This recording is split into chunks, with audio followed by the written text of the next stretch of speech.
For those of you who are wondering what happened to the next hero's path, no worries, it's still coming. I definitely plan to tie up this series in a neat little bow. However, now that the second presentation of Hyrule Warriors has come and gone, there is a little less pressure to release the last 2 episodes at the same speed I did with the previous ones. We have until the end of November until the game releases after all. Episode 6 is scheduled to go up this weekend and 7 will follow the week after, so I hope you look forward to that. In the meantime, since we have a new trailer now, I thought I'd do what every self-respecting Zelda-obsessed gaming nerd does and overanalyze stuff that most people probably glossed over and wouldn't even be bothered by to begin with. Today I want to talk about this specific clip from the trailer, which is my favorite one, with the opening shot of Akala Citadel as a close second. Despite being only 1.5 seconds long, this shot was probably a big eye-catcher for a lot of people. As someone who has been researching and obsessing over the Great Calamity for the past weeks, this little piece of footage was just pure eye candy. Finally being able to see the immense scale and chaos that went on in Central Hyrule is amazing. Also sad for the inhabitants, but amazing for me. There are a couple of things I want to go over in regards to this shot, so let's start with some of the smaller ones. First off, we finally have an idea of just how many Guardians were roaming around Central Hyrule that night, and, well, it's safe to say, there were a lot of them. Second, aside from Guardian Stalkers, which have always been depicted as the main antagonists during the invasion, we can clearly see a significant amount of Skywatchers flying around as well, proving that they were just as much a part of the forces that eradicated the settlements, garrisons, and other important landmarks across Hyrule. In Breath of the Wild, none of the cutscenes from the Calamity showed the Skywatchers in action, and instead only showed the Stalkers doing the dirty work. We did see them briefly in the first trailer for Age of Calamity, but only at Castletown. It makes sense that they too played a big part in the invasion, since we can still find some of them roaming around in various locations in Breath of the Wild, most notably at Akala Citadel. So it's nice to finally see this confirmed in an actual cutscene. Another thing to note is that the destruction of Central Hyrule took place at night and in rainy weather, which matches perfectly with the cutscenes of Link and Zelda during the event. Specifically the one where Zelda breaks down and the one where Link and Zelda are at Fort Hateno. Just the fact that they managed to match the weather conditions and the time of day is very promising.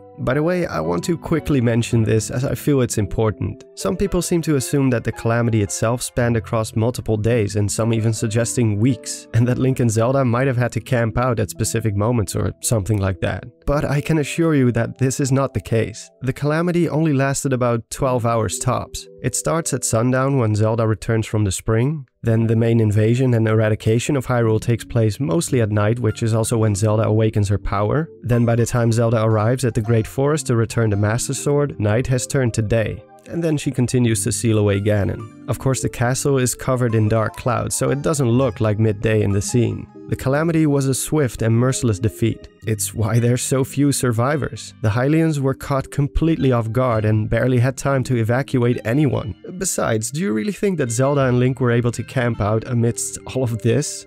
I don't think so. And if you're still on the fence about this, both Breath of the Wild and Creating a Champion refer to the event as the Day of the Great Calamity at multiple occasions.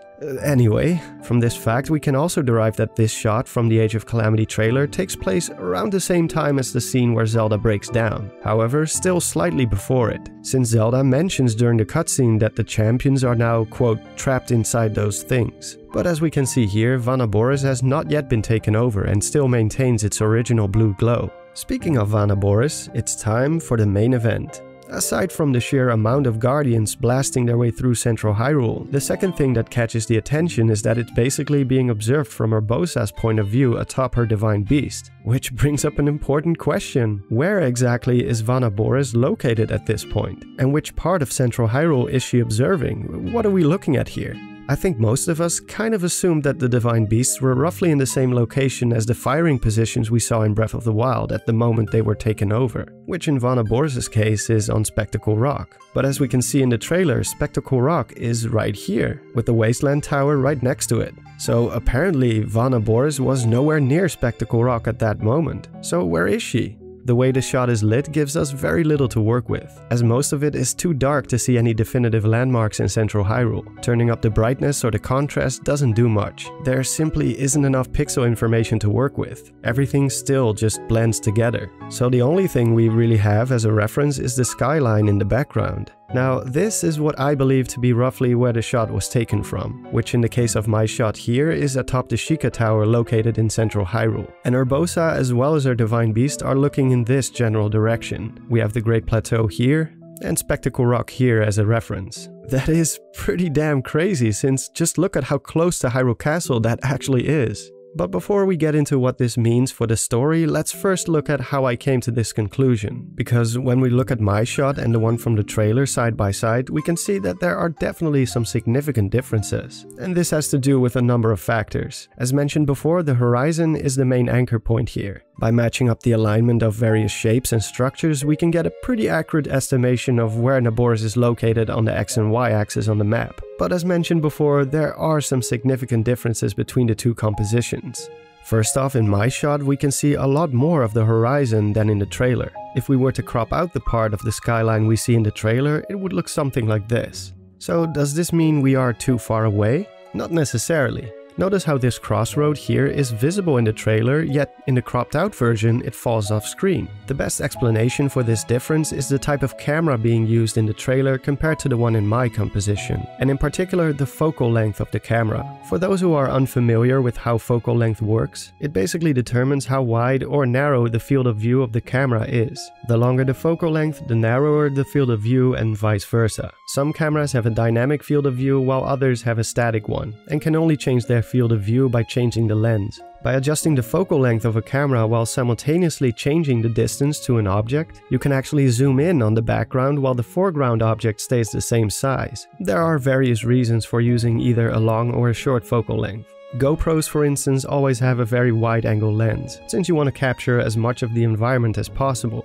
Something that's also interesting to note is that the wider the lens becomes, the more the image gets distorted, and you get this spherical look as if you can see the curvature of the Earth on the horizon, which, of course, in real life isn't observable. That's why the Earth is flat. You can even see this slight warped effect in my capture. Of course, I don't have any control over the focal length of the camera in Breath of the Wild, but I made a little demonstration of what this would look like. All I'm doing here is changing the Y position of the camera while simultaneously changing the focal length of the camera. Notice how we can see more and then less of Hyrule Field, but Mount Hylia stays the same size. This wouldn't happen if I don't adjust the focal length. In this case, the mountains get smaller and bigger while the camera moves back and forth. Long story short, the camera in the trailer shot is likely using a different focal length than the one in Breath of the Wild, hence why the compositions are not identical. Because of this, it's impossible to pinpoint the location of Naboris with 100% accuracy, but we can get pretty close. I'm fairly certain that in terms of the x-axis and the angle of view, we are definitely on point. As stated before, this is mainly due to the alignment of different elements found on the horizon. If we take the skyline from the trailer and put it against the one from my shot, and then adjust for the field of view, we can see that they are very close. Again, there are factors which make it impossible to get a 100% match, such as the aforementioned camera type, but also the elevation.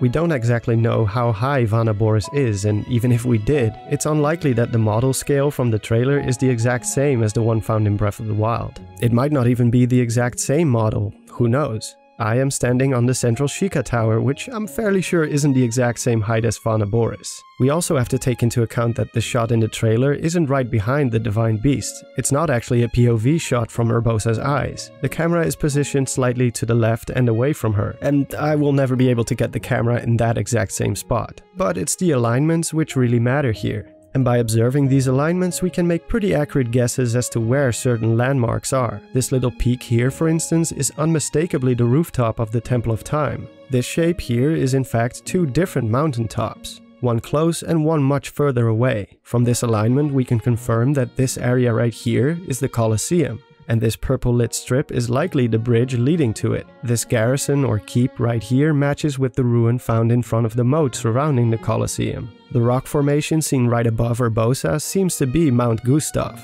etc. And this is why I think the angle of view and the exposition of Naboris is pretty accurate. If we even slightly move to either the right or left of the position we're currently at, the alignments completely fall apart. Especially the mountain peaks as well as the Temple of Time no longer match up at all. When it comes to the actual field below, there are still some significant differences. However, I think most of that can be chalked up to either some of the reasons I mentioned before, or alterations done to the map of Age of Calamity. There seems to be a lot more rock formations on the ground, but Hyrule's geography could have changed in between games. Some rocks may have been blasted away or eroded. Or, you know, maybe even stomped into the ground by Naboris waltzing around central Hyrule. Which brings me to the final segment. With this rough estimate of the location of Naboris in the trailer, what does this mean for the story? Well, aside from all the ruins in central Hyrule, there's also a huge amount of dead guardians found around these parts. And Naboris may have had a large stake in this. It might even hint at, dare I say, a playable section where you are able to stomp, smash, zap and electrocute guardians around central Hyrule, which would of course be absolutely amazing. But let's not get our hopes up too much. Still, the fact that Urbosa managed to get Naboris onto the fields of central Hyrule all the way from Gerudo Desert is pretty damn awesome. And now that I think about it, the artwork shown at the end of both trailers actually shows Naboris walking around central Hyrule in the background, very close to the castle. We don't see any other divine beasts in this artwork either. So it might be that Urbosa was the only one to get her divine beast this close to Ganon before it was finally corrupted and taken over. I mean, out of all champions, Urbosa has by far the biggest grudge against Ganon, due to the history which tells that Calamity Ganon once took on the form of a Gerudo.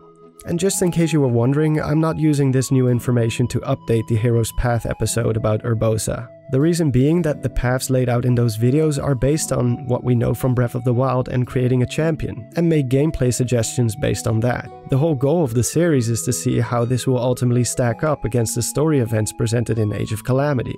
Anyway, that pretty much wraps it up for this one. This turned into a much longer video than I originally had in mind, but hey, when in Rome. Get it? Alright, bye.